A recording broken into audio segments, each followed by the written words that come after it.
Welcome to Success Matters. If you're enjoying the series, please tell others. And don't forget to follow and subscribe. You'll be the first to hear when the next episode is published. My guest today is Katrina Taee. Katrina is a Senior Accredited Grief counsellor and an end-of-life doula. Life throws us many curveballs, and one that catches us out is bereavement. Bereavement and grief comes to all of us at some stage in our lives. For some, it can become the thing that defines them, sometimes crippling them from moving on with their lives. For others, that grief is always there in the background, rising to the surface on days like birthdays, wedding anniversaries, and the anniversary of their dear one's passing. Join us as Katrina shares how she came to be a grief counsellor and how she helps people deal with grief. Katrina, thank you very much for joining Success Matters podcast. You're a end-of-life doula, and this is the first time I've come across that term. What does it actually mean, and what is a doula? Yeah, well, probably most people know about birth doulas, who are people, men and women actually, who might help a woman when she's either pregnant, giving birth, or after the birth to look after the baby. Mm-hmm. It's actually a Greek word, and it means a person or a woman who helps. And end-of-life doulas or death doulas are people who do the same as birth doulas at the beginning of life, but we do it at the end of life, and we help people towards death, to cope with their dying, to help their families and look after them, sometimes right through death and even afterwards, sometimes with the family. So that's what we're about. What sort of circumstances do people call upon you? I mean, it sounds a bit stupid question because people are dying, but when would people typically sort of ask for your assistance or help in regards to someone who's coming towards the end of their life? Yes, well, that can vary because some people might call from diagnosis. Mm-hmm. Sometimes family members call because they'd like the support for them so that they can look after the person that's dying better and be supported as they do it. But most often it'll be towards the last month or something like that, maybe last few months, 6 months. Mm-hmm. And sometimes you might be called in right at the end. It really just entirely depends on the family, how they're coping, and when they suddenly realise they could get help or have help or need help. Yeah, of course, everyone's circumstances are different, right? So everyone will have a different reason to call upon you. How did you actually get involved in sort of end-of-life care? What was it that drew you towards that? Well, I've been a nurse. That was my first career. And unfortunately, that was cut short because I had a terrible car accident. Essentially, after that, I became a therapist, a psychosynthesis counsellor, and I did that for 18 years, but I worked for a long time, I think about 13 years, in my local hospice as part of their bereavement care team. Mm-hmm. And I absolutely loved it because I used to see the families, sometimes the patients, for palliative care counselling to help them after the death as well. And so that's how that end-of-life work sort of came to me. Mm-hmm. And after a while, I think because I was getting older, I suddenly thought, actually, I'm really interested in end-of-life. So I went off to do a training and a diploma to become an end-of-life doula. And I've also done some additional training to teach an end-of-life course for living well, dying well. And you mentioned something there, psychosynthesis. What does that involve? Well, there are many different types of counselling, but psychosynthesis is a transpersonal sort of counselling. So if you were to sit with me, I might be similar to all counsellors in that I'm interested in you and what's happening in your life and trying to help you cope with that. But I'm also including your spirituality within that and holding that there's something more in all our lives. It doesn't mean that I'm not going to see you if you don't have a religion, but in my own mind, I'm holding that, and it might be something that we bring up in counselling, but it's a particular type of counselling. And does it, the psychosynthesis, What are you synthesizing in someone's mind or in? Well, the same in many ways, the same as any counselling. You know, what is somebody presenting with? What is their problem? And maybe they don't know when they come. Maybe they're just unhappy. We're trying to peel back the layers and find out, you know, how you got to this place and what are your options now, and to try and boost your sense of well-being in whatever way that looks like. You know, Right. maybe to help you cope, or perhaps you want to explore deeper questions. Perhaps, you know, there's so many difficulties that people have in modern life. You know, in terms of that success, can I help them reach a place where they're coping? They understand themselves better. They understand the way they process the world and how that could be done more effectively. Just trying to help people cope with everyday life problems. And, you know, some people have very complicated lives and many difficult things to cope with, you know, especially people who have one problem that lands on top of another and another and another. And, you know, maybe we can all cope with one problem at a time, but sometimes people have multiple problems. And, you know, it's all really, Sanjay, in the end, it's all loss. We lose things as we go through life, whether it's people we love, our homes, our jobs, our mental health, our well-being, relationships, self-confidence. The list is sadly endless. So it's just a way of coping, I think. It's a tool to help you cope. You had mentioned when we were preparing for this podcast recording that you yourself had suffered loss of your brother in a mountaineering accident. Would you be willing to share some more about that? Yes. Well, I mean, I think it was a very formative thing because it happened early in my life when I was about 20. My brother was an adventurer and he went to climb on the Matterhorn at Christmas time in 1979. And they climbed the north face of Matterhorn, and very, very sadly, the rock he was standing on, well, the weather changed, and then the rock he was standing on gave way, and he fell to his death. But he wasn't found because I think he fell into what's called a bergstrom at the bottom of the mountain, which is like a crevasse that sits alongside. I mean, I'll never know. But anyway, he was lost.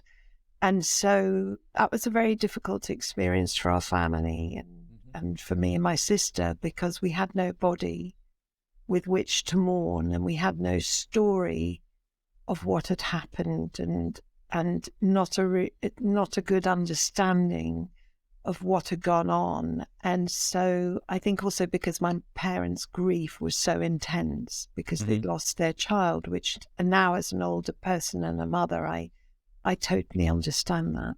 And in my job, I've met many parents who've lost children, and I think it's extremely difficult. But it had a, you know, very deep and lasting effect on me and my sister. And I think that's why, in the end, when I started my counselling training, I was very interested in grief and bereavement, and why I ended up at the hospice, and why now I'm an end-of-life doula. I wrote a book about grief. It's with a friend called Surviving the Tsunami of Grief. Right. And I think even that was a way to, if you like, make sense of it and try and understand it. And then 35 years later, some remains and some equipment of my brother's was found, moved way down the glacier, 2 miles down. Right. And so my sister and I, with those remains, were able to funeral for my brother and also to bury his remains in his grave in Zermatt. And that was a very, very big moment. I don't want to even say cathartic, because actually it was difficult because we started again. But in the end, you know, I was talking earlier about a story. In the end, we had a narrative. He was found, and this is where part of his body is, and that's meaningful. And so it was, these things happen to us in life, and they're terrible at the time, and It still is very sad for me and my sister, but we come to terms with it now. So these are formative experiences. I think that's what I would say as I look back, hard as it's been. It must have been very difficult to not have had a body to bury when the accident happened. And did you find that you didn't really have closure until 35 years later when you were able to have the funeral? Well, I take a bit of issue with that. Okay. It's interesting because a lot of people said that to us. Now you can have closure. In actual fact, it didn't work out like that. It actually was like returning to the beginning and having a whole grief process that took me another 2 years of sadness and grief and loss, and also set at a different time of my life when, I've got 4 children, and I would have loved my brother to know them, and he never will, and they will never know him. Yeah. So there's that sadness. The sadness changes its shape. It's like the color of water. It changes all the time. I think now that some years have gone by since he was found, I would say that I've found peace, that he's buried in Zermatt. But right at the time, closure was a difficult word because I think everybody else felt that, but I didn't. Yeah. Understandably, yes. As you said, it kind of reopened it, right? And back to the beginning again. Exactly that, yeah. If you were to, being in the role that you are now, what sort of advice would you give to someone who finds themselves in a similar sort of circumstance where perhaps they've experienced death, but they've not been able to have a funeral for whatever reason, and then maybe your funeral is able to be had, maybe a few months or a few years after? Is there some sort of advice that you could give to someone in that situation? Well, I think it's always so individual. I don't think I could give any advice. I wish I could, but what I would say, and it's such a cliche, but I think it's true, that time is a great healer. And what I know about grief, and I particularly love Lois Tonkin's model of grief, which is that, your grief is here and is very big and your life is tightly around it in the beginning. Right. But over time, your life, I don't know if you can see this on camera, your life grows around the grief, and your life is sort of that space around it. So you keep your grief. It's always your grief. I'm always sad. Yeah. My brother died and we didn't grow old together and know each other's families and so forth. But there's a lot of life around that grief. And for our family, what we've done, and that has really helped, is we've created a trust, the Jonathan Conville Memorial Trust. And we send and enable young people who are going to the Alps and who want to become alpinists different ways of training to do that. And we subsidize their courses. And we've now sent thousands of students on our courses. And that to me is something I'm very proud of. I feel we do it very well. It's been very enduring. The climbing world now knows us well. They say, have you done a Conville? The young students will ask each other, which is brings me a lot of happiness. And I feel that that's been a great success in my life. I mean, I'm not a business person. I've run that trust myself, I think, for about 25 years with a fantastic board of trustees. And I've learned so much doing it. And sometimes it's hard and other times it's easier. And it's always evolving. But as a charity, it's a great honor. And I see it as a creative response to the grief that our family had. I don't think any of us would have realized it at the time. We just felt driven to do it. Right. Parents started it. But again, as you get older, Sanjay, and you look back on your life, or you're thinking, what have I done well in my life? That's something I'm really, really proud of. and it continues to thrive, and that makes me very happy. Well, one of my previous guests had said something along the lines of what he's looking to do is to, in effect, leave a legacy, touch the lives of others so that they see an improvement in their life or whatever, and then that carries on. And with the trust, you're doing that as both a memory to your brother, but also leaving a legacy for these future generations of alpineers and mountain climbers. Yes, and really that's also my brother's legacy. Yes. You know, and we do get gorgeous letters and comments from the student. And it really keeps me connected. And I think to him, and I think it, in a way, we come back to the beginning of our conversation about, you know, if you're struggling with things, it so helps to have a narrative about it. And the narrative is, for me, that we're doing this as a family, and it keeps my brother alive. I don't think any of us want those that we've loved to be forgotten. And this is a lovely way to keep my brother alive in my life. Yes, that's very true. Yeah. So you mentioned that you've written a book, the Surviving the Tsunami of Grief. Yes, yes. Yeah, could you tell us a little bit more about that book? Yeah, well, it's not a normal book. I wrote it with one of my greatest friends, Wendelin McNichol. She has her own challenges in life, so it came from all our experience, and we worked at the hospice together. But it's an illustrated guide to grief, and there aren't any others, illustrated guides to grief. And it's set against the metaphor of a tsunami, which actually works very well for the process of grief in terms of the shock of the receding wave. And it's set on the illustrations are set on a beach. Through our experience, we take you through what that beach looks like at each stage and how it relates to bereavement and grief and loss. But it's not a written book with set chapters. It has chapters, but not written chapters. What we've done is we've taken all the sorts of things that people have said to us over a combined 30 years of counselling, and we've put them as little sound bites into the book, so you can very quickly read what other people are experiencing around about the time you're at. So it's a dip in and out of book,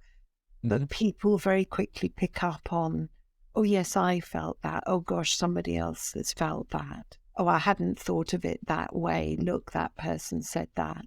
And I think what's good about that is, well, lots of things, but when you're grieving, it's very hard to read because people lose their concentration. And so you can very quickly access what you might expect to be feeling or thinking or imagining at that time. And so it works very well like that. And people seem to love it. It keeps selling. We get lovely comments about it. And we're very happy. And for me, that's one of my biggest successes, because to write a book, it took 5 years to create that book. Right. And we used a gorgeous illustrator called Ruth Thorpe, but finding the right illustrator who could really, we didn't know what the illustration should look like at all, because we're not creative like that. But she interpreted it in such a beautiful way. And the whole idea was, if you only just look at the illustrations, you would understand grief. And I think you would. I think people do. So it's a sensory book in the way other books aren't, perhaps. I read the book recently, and the way I kind of looked at it was also a little bit like poetry, insofar as you have these, as you say, 1 or 2 lines of things that people have shared with you, and you interpret it as you want. Then you dip in and out of the book as you want, but you open the book and you'll find something. It's almost like open a page and you find something that will resonate with you on one of those pages, whether it's the illustration or the words. Yeah, I think so. And there are not that many books that follow the stages of grief. I mean, in a way, there aren't stages of grief. That's quite a Kubler-Ross thought. And I love Elizabeth Kubler-Ross because I read her extensively when I was younger, and I still think she's done the world a great service. She was one of the first people that started talking about death and dying in lots of ways. But it's a whole big muddle, grief. You just muddle through it in so many ways as best we can. But I think it does help to say, right now I'm feeling like this, and the book says that's exactly what I might be thinking. Because I think there's that element in grief and loss, we're all going to have it, where we just feel we don't know what's happening to us. And it's quite helpful to have it normalized. It's normal to feel like that. It's okay, you're not going mad. So for people who don't want to access counselling or don't have the money or the time or the inclination, this would be a really good option. That was our thought anyway when we And for communities perhaps where it's not so normal to perhaps access counselling, even though it might be available. There are some communities in the country where that's not the done thing. It's not as easy for them. And of course it's not terribly cheap to have counselling, so that's one of the big reasons that drove us to write the book. Yes, it is a very poignant and beautiful book. So I can see why people, and also I looked at some Amazon reviews just before we came onto recording, and as you said, so many people have said that gave them something, right? It gave them something at that point in time, which is really important for them. So as you've been talking to people who are coming towards the end of their life, or to families in that sort of situation, what's been kind of the main takeaways about people's lives? If you had, if there were, I don't know, 5 key takeaways or something, what typically do you get from the conversations and from how they either live their life or wish they had lived their life? Well, I think the first thing is, what I would say is not about how much time they spent at the office. Right. I think the things that I've noticed, so I'll speak from my own experience, is that it's often about leaving the people they love. Quite more people than you think are very accepting of their death. They understand that they're dying, but what they don't want to do is lose the people they love. So I often think that it's all about love. Have they loved? I'm not necessarily talking romantic love, although it might be that. Have they loved their families? Have they loved their children? Are there any breaks in relationships that might need to be mended or forgiven or talked about? I think it's sometimes about traumas that might have happened to them that they've kept secret. And do they feel the need to perhaps share those, which can be difficult for families and loved ones sometimes? I think it's a lot also about remembering their lives. And I say that because my absolutely gorgeous 93-year-old mother-in-law is in her dying process at the moment. Right. She's very elderly, she's quite incapacitated. But what I notice about her and what I like to do with her a lot is to reflect on her life. She was an evacuee in the war up to Scotland from Edinburgh and moved away from her parents at that time when she was quite young. And she's lived through a war, and she was a businesswoman, and she loves to talk about her life.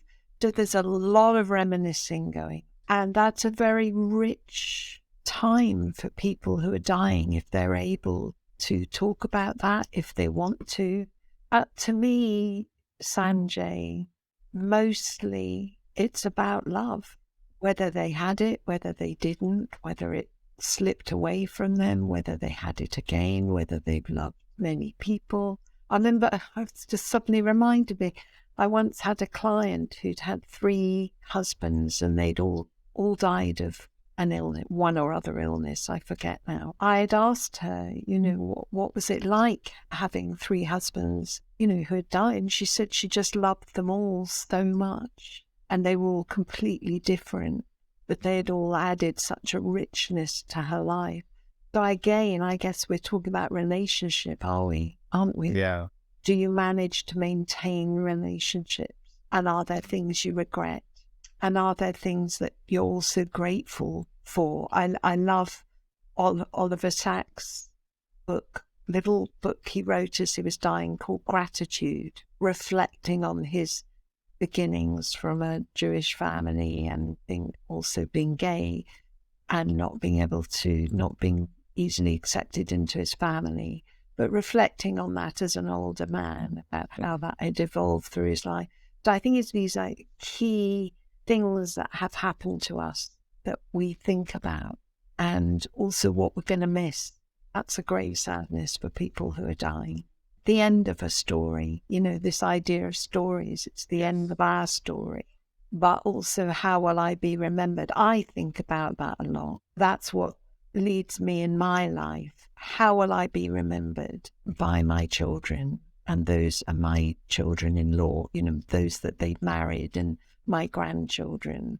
I want them to remember me in a certain way. And so I live my life to make sure that I'm that kind of grandmother or I'm that kind of parent. That's very key. I told you that I have lived by, I'm just going to, can I read it to you? It's a little quote by Ralph Waldo Emerson. And for a long time, I carried this round in my wallet when I was a younger mother, because I found being a young mum really difficult sometimes. And sometimes my children find it really difficult now because it's hard, isn't it? But Ralph Waldo Emerson said, it's a well-known quote, but I do love it: to laugh often and much, to win the respect of intelligent people and the affection of children, to leave the world a better place, to know even one life has breathed easier because you have lived. This is to have succeeded. And that's how I live my life. That's a lovely saying there. And so that's your definition of success, right? Yeah. It is. Yeah. That's great. So one of the things I do ask my previous guests, or I ask my guests to do, is to ask a question for my next guest. Yes. So my previous guest, well, I'm going to ask you a question first from my last guest, and then we'll go on to your question for my next guest. Okay. So my last guest asked, what would you... Well, it's quite... This is an easy one. What advice would you give to your 20-year-old self? Okay. Well, I'm going to be honest. What's that? You are not fat. Okay. You are not unattractive. You are beautiful outside and in. Stop worrying about it. Stop worrying about it. You've got your whole life ahead of you. Try and enjoy it. That's what I would say. Okay. I spent way too much time worrying about that stuff. It's so sad, like the way that society puts us in those kind of situations, or, the meanness of teenagers, or the casual comments that we take to heart when we just should be brushing them off. Yeah, and living our lives, right? Living our worrying lives. about those things. Yeah.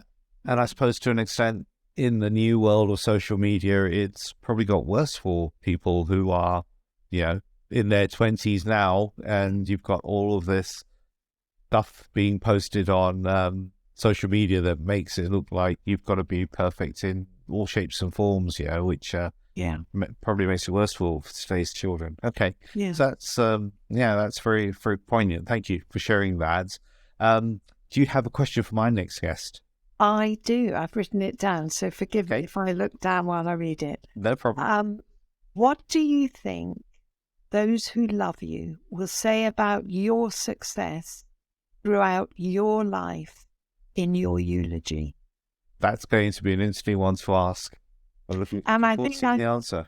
I think I'm I'm not saying what do they hope they would say. It's like, what would they say?